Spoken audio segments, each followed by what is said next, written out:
Vamos a realizar el siguiente problema. Manolo quiere mover la nevera que tiene una masa de 13 kilos y para ello hace una fuerza de 150 newton. Calcula la aceleración que se produce. Para ello sabemos que el dato de coeficiente de rozamiento es de 0,3 y que la gravedad son 9,81. Lo primero de todo, poner los datos. Escribimos los datos. ¿Qué datos conocemos? Conocemos que la masa de la caja son 13 kilogramos, que la gravedad son 9,81 metros por segundo al cuadrado, la fuerza que hace, ya después colocamos la dirección, 150 newton, y sabemos además que el coeficiente, estamos hablando de 0,3. Una vez hechos los datos, lo que vamos a hacer es el diagrama de fuerzas. Para ello lo que voy a hacer es hacer un pequeño dibujo sobre hacia dónde están yendo las fuerzas que actúan. Lo primero de todo, la superficie. En este caso voy a pintar la nevera como si fuera de verde. Y ahora voy a representar con la misma idea que tenemos el dibujo de arriba, cómo están actuando las fuerzas. En este caso Manolo está haciendo una fuerza que va a actuar para mover la nevera hacia la derecha. Hemos visto siempre que se produce un movimiento, la fuerza de rozamiento va a ser en contra del movimiento. En este caso, si la nevera se va a mover hacia la derecha, la fuerza de rozamiento lo que va a hacer es que se frene y va a ser hacia la izquierda. ¿Qué fuerzas actúan además de ella?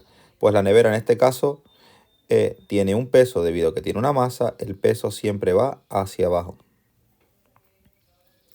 Y la última fuerza que nos falta es la que hace el suelo para que la nevera no se hunda, que es la contraria al peso, la normal.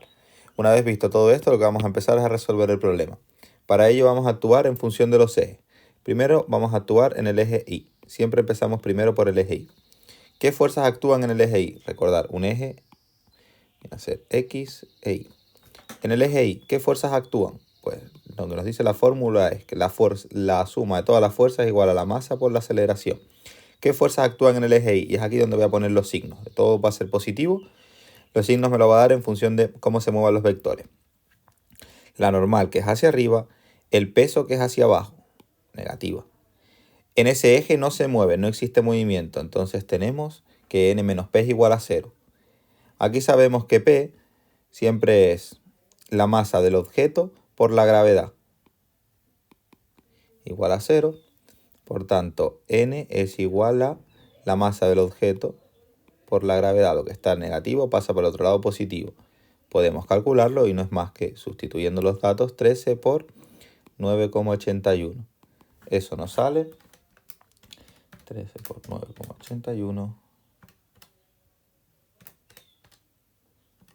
¿Vale? 127,53 newton. No confundir la n de la izquierda, que representa la normal, la que se encuentra en el dibujo pintado de amarillo. Si quieren, para aclararlo un poco más, esta n es la del dibujo y la pintado en blanco es la unidad. Pintado en blanco aquí. Vale, una vez resuelto el eje Y, nos vamos a ir al eje X. En el eje X, la misma idea, la suma de todas las fuerzas que actúan es igual a la masa por la aceleración. ¿Qué fuerzas actúan? Pues me voy al dibujo y veo que hay una fuerza hacia la derecha, que es la que hace Manolo, y una fuerza hacia la izquierda, que es la que provoca que se frene, que se llama fuerza de rozamiento. Ahora sí se espera que haya movimiento, entonces M por A. ¿Qué se tiene que cumplir para que haya movimiento? Que la fuerza, que nuestra F, si quieren lo pongo con los mismos colores que teníamos, nuestra F, que está pintada de roja en el dibujo, sea mayor que nuestra fuerza de rozamiento. Si se produce eso, va a haber aceleración. Si no se produce, ya pueden decir que la aceleración es 0. Sustituimos los datos. F es 150. La fuerza de rozamiento, ¿qué es igual? La fuerza de rozamiento siempre es igual al coeficiente mu por la normal. Por eso hay que empezar por el eje Y, porque ya la hemos calculado la normal en el anterior. La masa es 13 kilos y la A no la conocemos. Ahora sustituimos los datos que calculamos justo en la anterior. El coeficiente es 0,3 y la normal vale 127,53. 13 por A.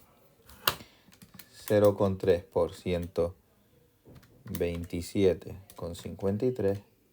Esto me sale 38,25. 150 menos 38,26, redondeando, 13 por A. Vale, ¿es mayor la fuerza que la fuerza de rozamiento? Sí. Por tanto, despejamos y nos da un valor de A. 150 menos 38,26. El 13 está multiplicando la A, pasa para el otro lado dividiendo. Metemos todo esto en la calculadora y nos sale 38,26 entre 13. Nos sale una aceleración de 8,6 metros por segundo al cuadrado.